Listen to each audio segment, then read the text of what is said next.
Hello everyone, today we are going to learn basic Autodesk Maya tutorial how to fix non-planar face.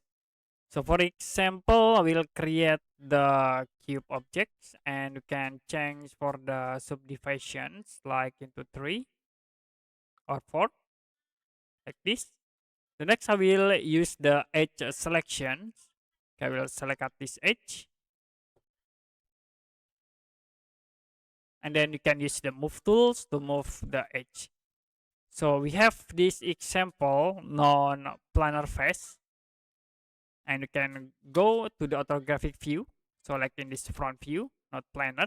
If you want to fix these problems, you can select the objects like this, or you can use the vertex selection. So I will select at this vertex.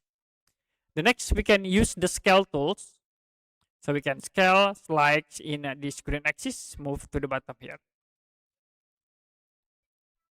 And the next you can close back into perspective view.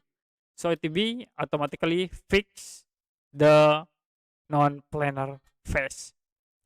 Okay, that's it for basic Autodesk Maya tutorial how to fix non-planar face.